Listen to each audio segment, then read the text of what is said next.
దాడిలో విశాఖవాసి చంద్రమౌళి మృతి చెందడంతో కుటుంబంలో విషాద ఛాయలు అలుముకున్నాయి.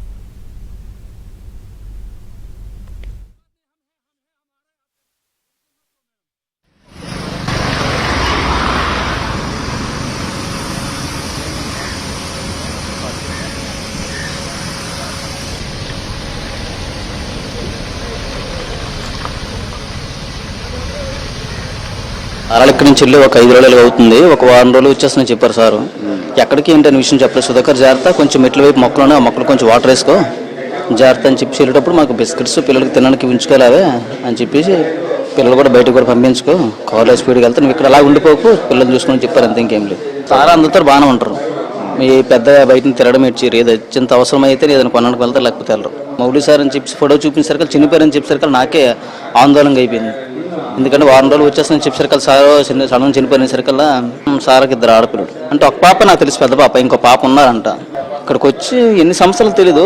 ఇక్కడ పెద్ద సార్ ఉన్నారు, 4th ఫ్లోర్ రవి సార్ అని, 3 సంవత్సరాలు అంటున్నారు. నేను వచ్చి 7 months 8 months అవుతుంది. రాత్రి 1 గంట వరకు మేము ఆయన ఎక్కడ మిస్ అయిపోయారు అనుకున్నాం. బట్ 1:30 అప్పుడు అక్కడ లోకల్ అడ్మినిస్ట్రేషన్ వాళ్ళు వచ్చి మమ్మల్ని తీసుకుని వెళ్ళి బాడీ ఐడెంటిఫై చేయించారు. మార్నింగ్ పోస్ట్ మార్టం అది అయిపోయింది. వాళ్ళు శ్రీనగర్లో ఉంటూ అటు గుల్మర్గ్ ఇటు పాల్గాం ప్లాన్ చేసుకున్నారు. నిన్న 1:30కి వాళ్ళు వెళ్ళి దిగుతున్నప్పుడే అటాక్ అయింది. పారిపోవడానికి ట్రై చేశారు. వీళ్ళు 3 కపుల్స్ వెళ్ళారు. అందులో 5 సేవ్ అవ్వగలిసారు. ఈయన కొంచెం హార్ట్ ప్రాబ్లం ఉండడంతో పరిగెట్టలేపారు. ఈరోజు 12 గంటలు శ్రీనగర్ నుంచి బాడీ బయలుదేరుతుంది.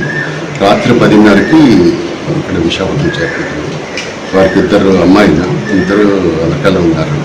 వాళ్ళు రేపు మధ్యాహ్నం 3:30కి ఒక ఫ్యామిలీ, రాత్రి 5:30 సాయంత్రం 5:30 ఒక ఫ్యామిలీ వస్తున్నారు. సో బాడీ తీసుకొచ్చి preserve it and probably day after tomorrow morning we do the rituals.